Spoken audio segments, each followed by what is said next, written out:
नमस्ते विद्यार्थी मित्रांनो, मी प्राध्यापक अनंत देवगिरीकर आणि आज तुम्हाला पार्टनरशिप फायनल अकाउंट मधला सॉल्वचा आठवा प्रॉब्लेम मी तुम्हाला सोल्युशन करून देणार आहे.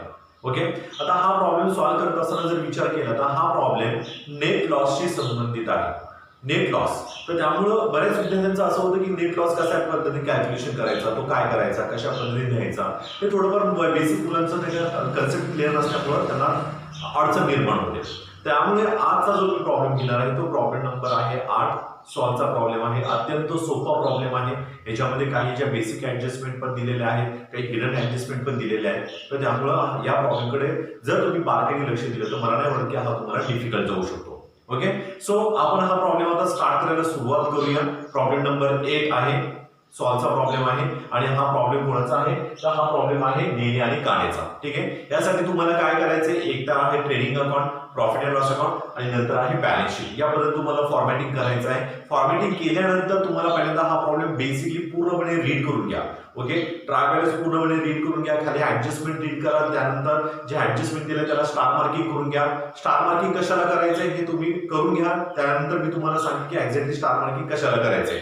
ओके, कन्फर्म करून घ्यायचंय. त्यानंतर काही हिडन ऍडजस्टमेंट असतात तर त्याला स्टार मार्किंग करून घ्या, जेणेकरून तुम्हाला आपल्याला जागा सोडायची. स्टार मार्किंग का करतो किंवा टिक मार्क का करतो आपण, कारण की ती अमाऊंट जी आहे ती आपल्याला इनर कॉलम मध्ये मेन्शन करता येते. ठीक आहे, सो स्टार मार्किंग कशाला करायचं हे मी तुम्हाला सांगतो. स्टार मार्किंग करायचं तुम्हाला सन्ड्री डेटर्सला. ओके, ट्राय बॅलन्सची डेबिटची बाजू बघा, त्याच्यामध्ये सन्ड्री डेटर्स आहे. आता ट्राय बॅलन्स तुम्हाला डेबिट आणि क्रेडिट बरोबर म्हणजे बाजूलाच दिलेलं आहे, त्यामुळे आता डायरेक्टली हे करा, चेक करून घ्या एक एक आयटम. सन्ड्री डेटर्सला स्टार मार्किंग करून घ्यायचे, सॅलरीजला स्टार मार्किंग करून घ्यायचे, मोटार व्हेकल आहे, वेजेस आहे आणि त्याच्यानंतर ड्रॉइंग्स आहेत. ड्रॉइंग्स मध्ये कानेचे जे ड्रॉइंग्स दिलेले आहेत तर त्यालाही स्टार मार्किंग तुम्हाला करून घ्यायचे. ओके, सो आता आपण प्रॉब्लेम्स पोस्टिंग करायला सुरुवात करूया, ट्रान्सफर करूया. आता पहिल्यांदा काय आहे ते पहिल्यांदा बघा. तर पहिल्यांदा आहे ट्राय बॅलन्स. ट्राय बॅलन्स मध्ये पहिल्यांदा आपण बघूया काय दिसते की पहिल्यांदा दिले तुम्हाला कॅपिटल अकाउंट. कॅपिटल अकाउंट आहे हे नेनेचं आणि कानेचं दिलंय आणि हे कॅपिटल अकाउंट आपण ट्रान्सफर कुठे करतो, बॅलन्स शीटच्या लायबिलिटी साईडला. तर इथे मेन्शन करायचंय कॅपिटल अकाउंट. कॅपिटल अकाउंट पहिला आहे नेने लिहायचंय. ओके, त्याच्यामध्ये ऍड अमाऊंट द्यायची 15 lakhs. बरोबर आहे, 15 lakhs तुम्हाला मेन्शन करायचं पूर्णपणे. ओके, 15 lakhs कॅपिटल आहे. त्याच्यामध्ये आपण ऍड नेट प्रॉफिट करतो, परंतु नेट प्रॉफिट ऍड करायच्या कारण हा नेट लॉसशी संबंधित प्रॉब्लेम असल्यामुळे आपण काय करणार आहे की ते नेट लॉस आपण मायनस करणार आहोत. ठीक आहे, त्यामुळे नेट लॉस असेल तर आपण इथे करणार आहे लेस नेट लॉस आणि त्यानंतर लेस ड्रॉइंग्स. ओके, तर या पद्धतीचं आपण नेनेचं कॅपिटल सेम कानेचं लिहायचंय. कॅपिटल काने लेस नेट लॉस. कानेचं कॅपिटल दिले तुम्हाला 10 lakh रुपीज. त्यानंतर लेस ड्रॉइंग्स. हा फॉर्मॅट रेडी करूनच ठेवायचं, म्हणजे काय प्रॉब्लेम आला तर तुम्हाला ते मेन्शन करता येईल. ठीक आहे, तर हे आपण कॅपिटल पहिल्यांदा ट्रान्सफर केलेलं आहे. त्यानंतर पहा सन्ड्री डेटर्स आहे, बॅलन्स शीट असेट साइडला मेन्शन करतो. बॅलन्स शीटच्या असेट साइडला मेन्शन करून घ्या सन्ड्री डेटर्स. ओके, आता ह्याच्यामध्ये जर बघितलं सन्ड्री डेटर्स मध्ये तर त्याच्यावरती ऍडजस्टमेंट तुम्हाला 2 दिलेले आहेत, त्यामुळे तुम्हाला लाईन सोडावं लागतील. 2-4 लाईन सोडावं लागतील. Sundry debtors 4,50,000, 4,50,000. ओके, एक बॅडेस आहे आणि एक आरडी आहे, 2 ऍडजस्टमेंट. त्यानंतर नेक्स्ट आहे sundry creditors liability side.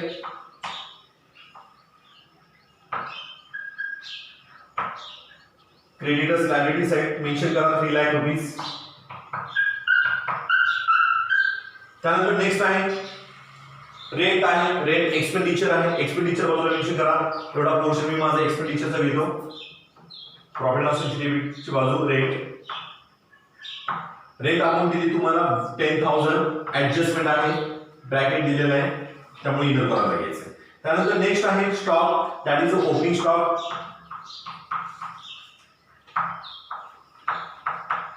Opening stock amount जी दिलेली तुम्हाला ओपनिंग स्टॉकची 5,35,500. 5,35,500. त्यानंतर नेक्स्ट आहे प्रिमाइसेस. प्रिमाइसेस म्हणजे जागा, balance sheet asset side. Premises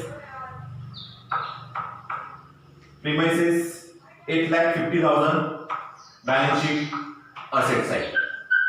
त्यानंतर नेक्स्ट आहे salaries, that is your expenditure. Expenditure mention करायचे to salaries.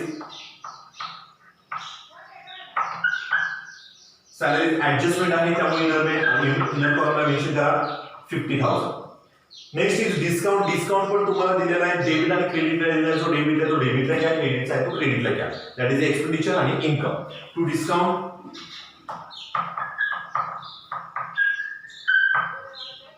amount is 800 rupees. Sorry adjustment नाहीये, त्यामुळे सॉरी आउटर कॉलमला घ्या, इनर कॉलमला घ्यायची काही गरज नाही. आउटर कॉलमला घ्या 800 रुपीज. आणि क्रेडिटचा जो डिस्काउंट आहे तो क्रेडिटला घ्या. बाय डिस्काउंट जो दिलाय ती अमाऊंट मेन्शन करा 950 रुपीज. आउटर कॉलमलाच घेऊन टाका. ठीक आहे. त्यानंतर आहे motor vehicle. Motor vehicle property आहे, संपत्ती आहे बॅलन्स शीटच्या अशा शैलीने मेन्शन करायचं. मोटार व्हेकल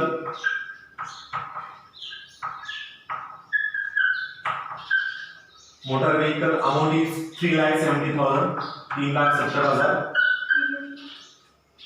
सॉरी ऍडजस्टमेंट आहे, त्यामुळे आपल्याला इनर कॉलमला मेन्शन करावं लागणार. ऍडजस्टमेंट स्टार मार्किंग केलेले तुम्ही इनर कॉलमला मेन्शन करा. त्यानंतर नेक्स्ट आहे cells.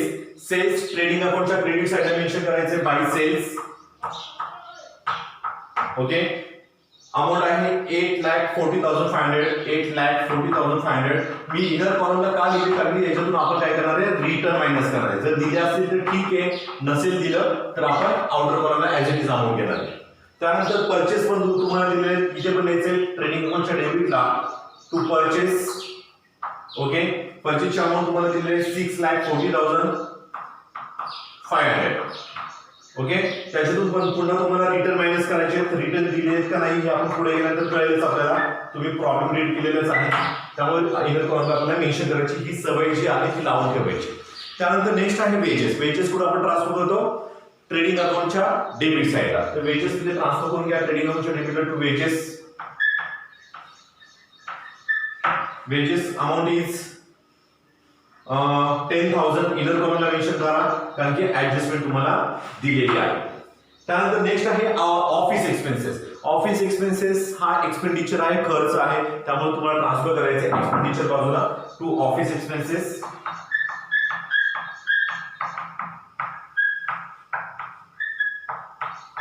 Office expenses amount is 20,000. त्यानंतर next is bank overdraft. Bank overdraft it is your liability. Liability आहे, बरोबर आहे. तर लायबिलिटी साइडला मेन्शन करायचं बँक ओव्हरड्राफ्ट.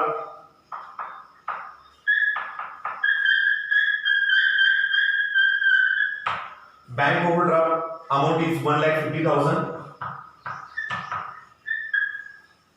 त्यानंतर रिटर्न्स. आता रिटर्न्स आले म्हणून आपण जागा सोडली होती, त्यामुळे तुमची खाडाखोड होणार नाही. लाईन जर ऑलरेडी सोडली असेल तर. रिटर्न्स दिले, मी मागच्या लेक्चरमध्ये पण सांगितलं की जर तुम्हाला ट्राय बॅलन्सच्या डेबिटमध्ये रिटर्न दिलेले असतील, ट्राय बॅलन्सच्या जर डेबिटला रिटर्न दिला असेल तर याचा संबंध सेल्सशी आहे, आणि क्रेडिटला जर रिटर्न दिलेले असतील याचा संबंध परचेसशी आहे. ठीक आहे. तर तुम्हाला रिटर्न जर बघितलं तर रिटर्न तुम्हाला डेबिटला 5,500 दिलेले आहेत, म्हणजे याचाच अर्थ आहे की तुम्हाला ते कशातून मायनस करायचे, हे सेल्स मधून मायनस करायचे. सेल्स मधून मायनस करायचे 5,500. ओके. तर त्याची अमाउंट असणार आहे 8,35,000. ओके. आता क्रेडिटला तुम्हाला रिटर्न दिलेले आहेत बघा. क्रेडिटचे आहे 3,500. परचेस मधून मायनस करायचे 3,500. ओके. मग 6,40,500 मायनस 3,500 अमाउंट असणार आहे 6,37,000. ओके. तर या पद्धतीची आपण रिटर्नची अमाउंट परचेस मधून सेल्स मधून मायनस करून आउटर कॉलमला घेतलेली आहे. नेक्स्ट दिसते तुम्हाला प्रॉव्हिडंट फंड इन्व्हेस्टमेंट. इन्व्हेस्टमेंट आहे, डेबिट बाजूला आहे, that is your property investment. आपण बॅलन्स शीटच्या असेट साइडला लिहितो. बॅलन्स शीटच्या असेट साइडला घ्या provident fund investment. Okay. Amount is 8,00,000 rupees. Next is cash in hand. हातामध्ये पैसा आहे. Balance sheet asset side.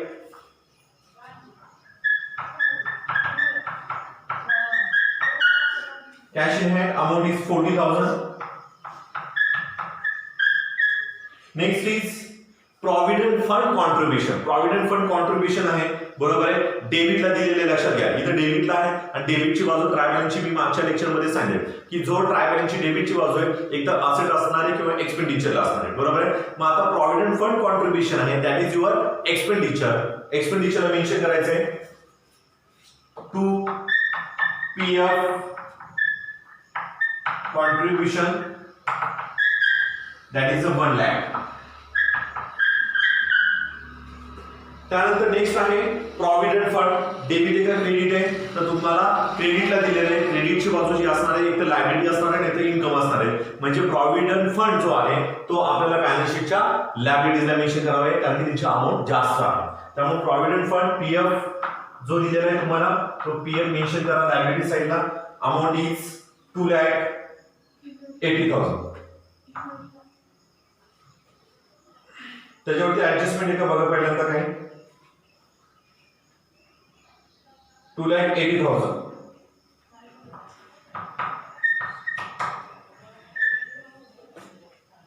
आहे इंटरेस्ट ऑन पीएफ इन्व्हेस्टमेंट. जर पाहिले तर इंटरेस्ट ऑन पीएफ इन्व्हेस्टमेंट तुम्हाला दिली 1 लाख रुपीज आणि त्याच्यावरती इंटरेस्ट तुम्हाला मिळालेला आहे. तुमच्या पुस्तकामध्ये जर ऑब्झर्वेशन केलं तर इंटरेस्ट ऑन पीएफ इन्व्हेस्टमेंट म्हणजे तुमच्या ह्या पीएफ मध्ये त्यांनी ऍड केलेलं आहे, बरोबर आहे. पण ऑलरेडी जर विचार केला तर ही कन्सेप्ट अशी सांगते की इंटरेस्ट ऑन पीएफ इन्व्हेस्ट म्हणजे की तुम्ही जे पीएफ मध्ये इन्व्हेस्टमेंट केलेलं आहे त्याच्यावरती तुम्हाला इंटरेस्ट मिळालेला आहे. मग आता हे जे इंटरेस्ट मिळालेलं आहे म्हणजे याचा अर्थ की हे तुमची इन्कम बाजूला तुम्हाला हे मेन्शन करावं लागेल. त्यामुळं माझी जी कन्सेप्ट आहे मला जे असं वाटतं की इंटरेस्ट ऑन पीएफ जे इन्व्हेस्टमेंट आहे हे तुम्हाला इन्कम साइडला मेन्शन करावं लागेल. कारण की का हे एक तर तुमच्या ट्रायबॅलन्सच्या क्रेडिटला दिलेलं आहे म्हणजे इन्कम बाजूला तुम्हाला तिथं मेन्शन करावं लागेल. लायबिलिटीजला कोणत्याही पद्धतीचं मेन्शन करावं लागणार नाही. ओके, पुस्तकामध्ये जी कन्सेप्ट दिलेली की ते लायबिलिटीजला मेन्शन करून ते त्याच्यामध्ये ऍड केलेले आहे. परंतु माझं नॉलेज प्रमाणे किंवा माझ्या एक्सपिरियन्स प्रमाणे interest on PF investment that is your income, हे इन्कम आहे तर त्यामुळे तुम्हाला इन्कमला मेन्शन करावं लागणार आहे. कदाचित तुमचा नेट लॉस बदलणार आहे, अमाऊंट सगळे चेंज होणार आहे परंतु प्रॉब्लेम तुमची एकाच अमाऊंटला टॅली होणार आहे. So write on interest on PF investment transfer to profit and loss account credit side that is your income side. इथे मेन्शन करायचंय by interest on PF investment.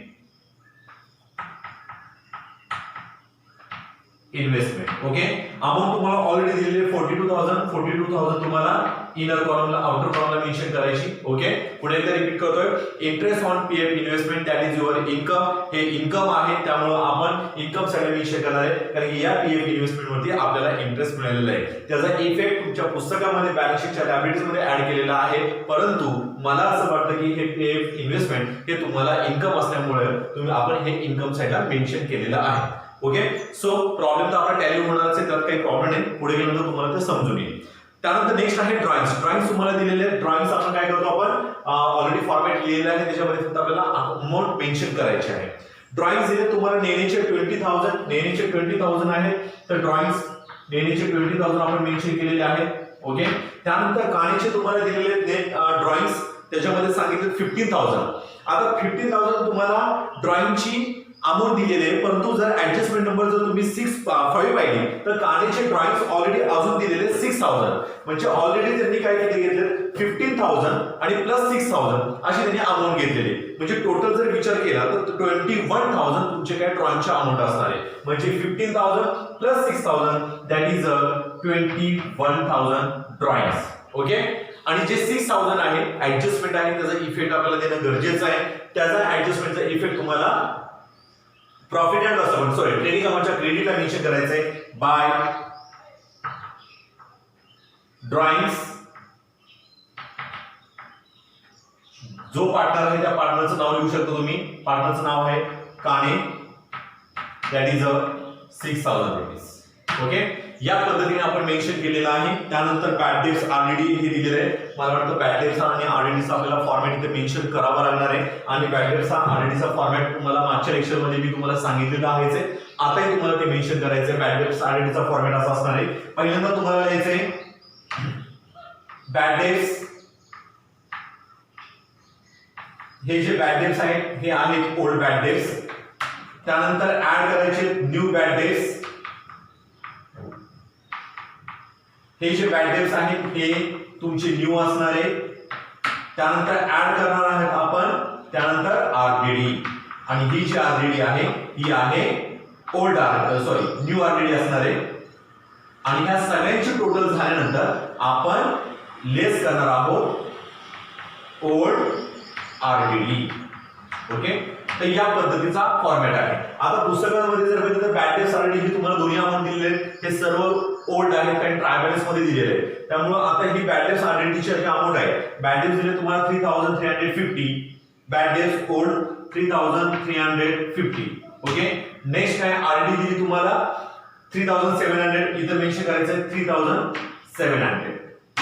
Okay, तर अशा पद्धतीने पूर्णपणे आपण ट्राय बॅलन्स ट्रान्सफर केलेला आहे, पोस्टिंग केलेला आहे. आता आपण जाऊया ऍडजस्टमेंटकडे. ऍडजस्टमेंटकडे जात असताना पहिल्यांदा तुमच्या पुस्तकामध्ये हिडन ऍडजस्टमेंट दिली का ती पहिल्यांदा बघून घ्या. तर हिडन ऍडजस्टमेंट तुम्हाला रेंट वरती दिलेली आहे, रेंट 10 मंथचं दिलेले आहे, बरोबर आहे.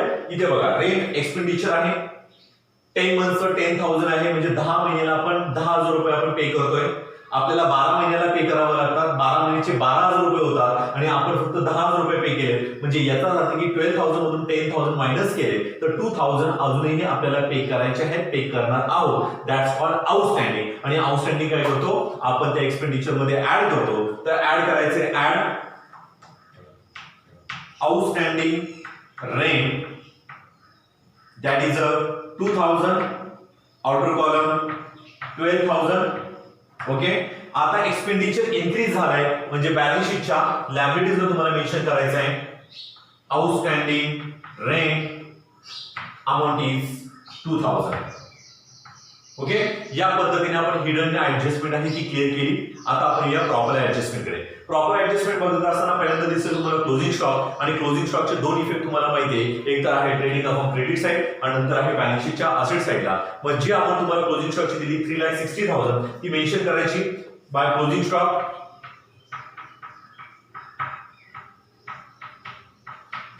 $3,60,000 same as it is closing stock. 3,60,000. Okay, closing stock आपण मेन्शन केलाय. दिस इज अ बेसिक ऍडजस्टमेंट, ही साधी आणि सिंपल ऍडजस्टमेंट आहे. नेक्स्ट ऍडजस्टमेंट या नेक्स्ट ऍडजस्टमेंट आउटस्टँडिंग सांगितले वेजेस 3,000 आणि सॅलरीज 2,000. ओके, वेजेस आहे आउटस्टँडिंग सांगितलंय, आउटस्टँडिंगचा नियम आहे त्या एक्सपेंडिचर मध्ये ऍड करणं. ऍड करून घ्यायचे, add outstanding wages that is 3,000, outer कॉलमला 13,000 मेन्शन करायचे. आणि हे 3,000 चा इफेक्ट आहे बॅलन्स शीटच्या लायबिलिटी साइडला द्यायचे. Outstanding wedges amount is 3,000. Same as it is तुम्हाला सॅलरी वरती दिलेले, सॅलरी वरती 2,000 तुम्हाला ऍड करायचे. ऍड आउटस्टँडिंग सॅलरी 2,000 ऍड करा, टोटल येणार आहे 52,000. ओके, दुसरा इफेक्ट आहे balance sheet liability side outstanding salary 2,000. Okay, तर या पद्धतीने आपण आउटस्टँडिंगचे ऍडजस्टमेंट पूर्णपणे कंप्लीट केलेले आहे. आणि नंतर थर्ड जी ऍडजस्टमेंट आहे ती आहे डेप्रिसिएशन ऑन मोटार व्हेहिकल. बरोबर आहे, मोटार व्हेहिकल वरती तुम्हाला किती पर्सेंटेज सांगितलं, 5% कॅल्क्युलेशन करायला सांगितलेले आहे. तर 5% आपण कॅल्क्युलेशन करूया. मोटार व्हेहिकल वरती डेप्रिसिएशन आहे, डेप्रिसिएशन आपण लेस करतो, लेस डेप्रिसिएशन ऍट द रेट 5%. 3,70,000 वरती 5% जर कॅल्क्युलेशन केलं तर तुमची अमाउंट असणार आहे 18,500. ओके, 3,70,000 वरती 5% कॅल्क्युलेशन केलं तर तुमची अमाउंट असणार आहे 18,500. मायनस करून घ्या 3,70,000 मधून 18,500 अमाउंट असणार आहे तुमची 3,51,500 ही तुमच्या ऑर्डरची अमाउंट आली. आता डेप्रिसिएशन आहे, मोटर व्हेइकलची अमाउंट व्हॅल्यू कमी झालेली आहे, रिडक्शन झालेली आहे. प्रॉफिट अँड लॉस अकाउंटच्या डेबिटला मेन्शन करायचंय to depreciation on motor vehicle. Okay, जे डेप्रिसिएशन काढले 18,500 तेच इथे मेन्शन करा 18,500. ओके, तर या पद्धतीने आपण पूर्णपणे मेन्शन केलेला आहे ऍडजस्टमेंट नंबर 3. ओके, आता येऊया ऍडजस्टमेंट नंबर 4 कडे. Write off bad debts of ₹5,000 and provide for RDD at the rate 5% on debtors. आता तुम्हाला बॅड डेट्स पण सांगितले, आरडीडी पण सांगितले, आणि हे जे बॅड डेट्स आरडीडी आहे हे आपण कशाची कॅल्क्युलेशन करतो? सन्डी डेटरची कॅल्क्युलेशन करतो. सो सन्डी डेटरला आपण जागा सोडलेले आहेत. बॅड डेटची आपण तुम्हाला सुरुवातीला सांगितली 5,000, तर 5,000 मायनस करा, less bad debts that is a 5,000 amount येणार आहे 4,45,000. ओके, पहिल्यांदा आपण बॅड डेट्स मायनस केलेले आहे, मायनस करून आपल्या अमाउंट आली 4,45,000, आणि त्यांनी त्याच्यावरती आरडीडी सांगितली की आरडीडी ची अमाउंट साठी 5%. मग 5% कॅल्क्युलेशन करायचे, less RDD at the rate 5%. Calculation करा. 4,45,000 वरती जर तुम्ही 5% कॅल्क्युलेशन केलं तर तुमची अमाउंट असणार आहे 22,250 ही तुमची आरडीची अमाउंट आली. मायनस करून घ्या, 4,45,000 मायनस 22,250. आउटर कॉलमला अमाउंट असणार आहे तुमची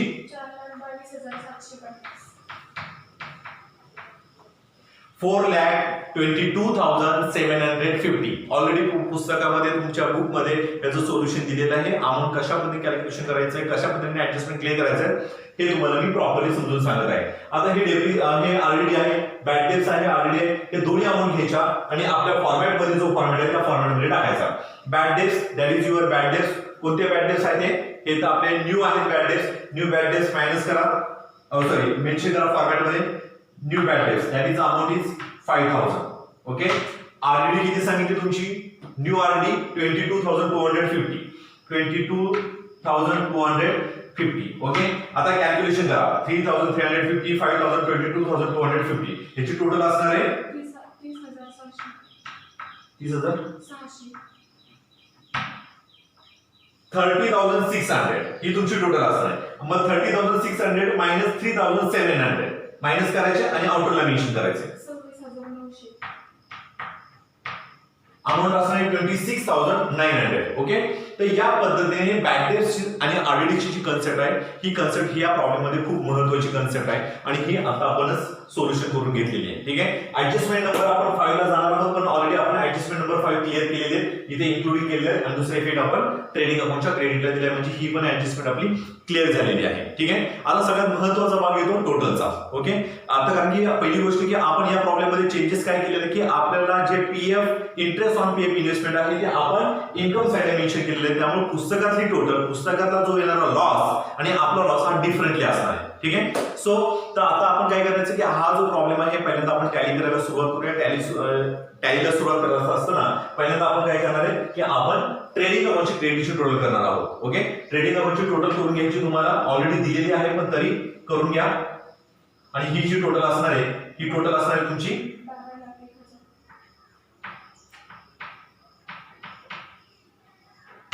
12,01,000 ही तुमची टोटल आहे. सेम टोटल तुम्हाला इथे मेन्शन करायची 12,01,000. ओके, आता काय करायचं की तुम्हाला हे ट्रेडिंग अकाउंटची जी डेबिट मध्ये जे मेन्शन केलेले आहे ह्या सर्वांची टोटल करून घ्या, आणि ह्याची टोटल असणार आहे तुमची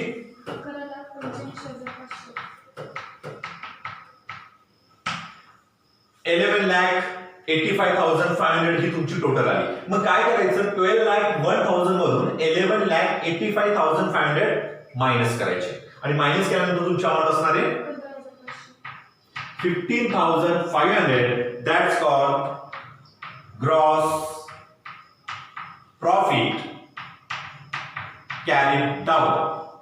क्लिअर, हा झाला तुमचा ग्रॉस प्रॉफिट. मग आता काय करायचं, हा जो ग्रॉस प्रॉफिट आहे हा आपल्याला इन्कम साइडला मेन्शन करायचा. मेन्शन करून घ्यायचं आहे by gross profit brought down. Okay, 15,500. Okay, आता पुस्तकातला नेट लॉस आणि माझा नेट लॉस हा डिफरंटली असणार आहे, कारण की इंटरेस्ट ऑन पीएफ इन्व्हेस्टमेंट मी इन्कमला घेतलंय, लायबिलिटीला मेन्शन केलेलं नाही.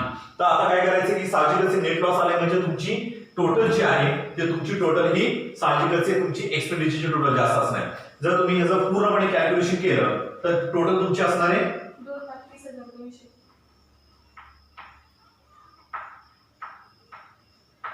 2,30,200 2,30,200 सेम टोटल तुम्हाला इकडे घ्यायची.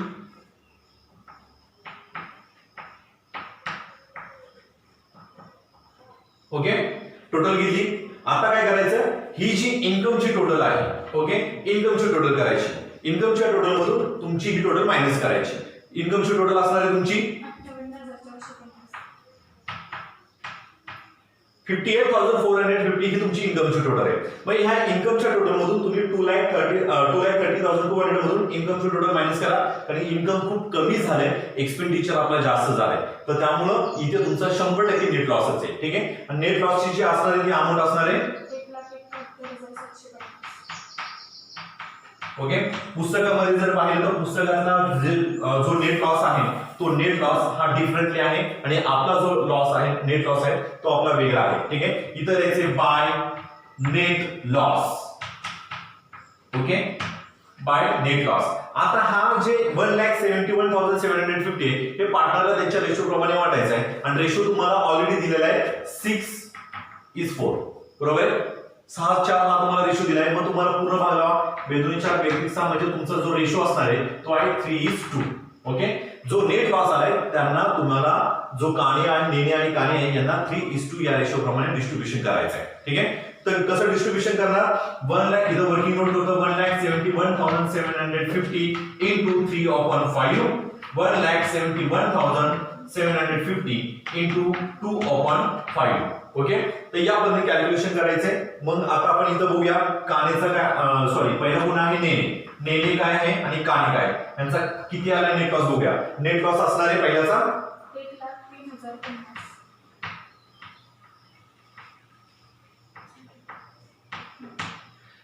1,03,050. 1,03,050 हा नेनेचा नेट लॉस आलेला आहे. त्याच्या नावावरती लॉस जो पडलाय 1,03,050 आणि कानेचा जो असणार आहे 68,700 हा जो नेट लॉस आहे हा कानेच्या अकाउंटला नेट लॉस एवढा पडणार आहे. ठीक आहे. आता हा नेट लॉस आहे. मग आपल्याला काय करायचंय, आपल्या कॅपिटल अकाउंटला जायचं, नेट लॉस मायनस करायचं आहे. 1,03,050 मायनस करून घ्या. 15 lakhs मायनस 1,03,050 त्याची अमाऊंट असणार आहे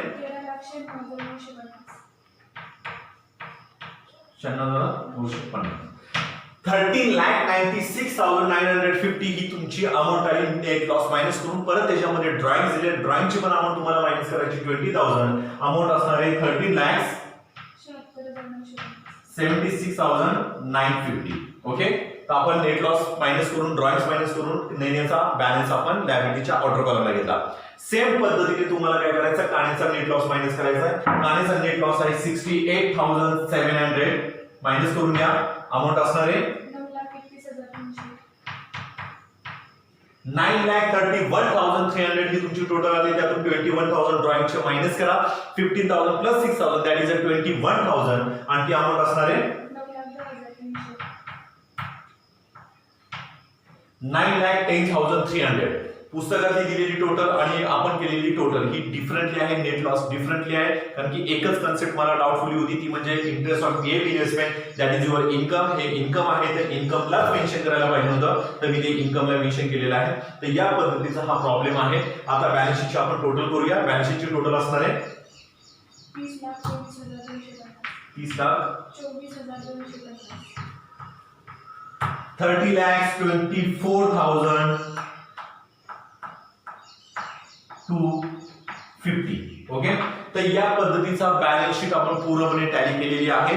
फक्त एवढं सांगायचं की या प्रॉब्लेम मध्ये जे तुम्हाला प्रॉब्लेम नंबर आपण जो आता सोडवलेला आहे ते या प्रॉब्लेम मध्ये सगळ्यात महत्त्वाचे की इंटरेस्ट ऑन पीएफ इन्व्हेस्टमेंट पुस्तकामध्ये ते लायबिलिटीजला मेन्शन केलेले, लायबिलिटीजला ऍड केले, परंतु ते इन्कम असल्यामुळे ऍज पर माय नॉलेज इन्कम असल्यामुळे ते आपल्याला इन्कमला मेन्शन पूर्णपणे करायचं. हाच फक्त याच्यामध्ये बदल आहे आणि होप्स हा प्रॉब्लेम तुम्हाला छान पद्धतीने समजलेला असेल. थँक्यू.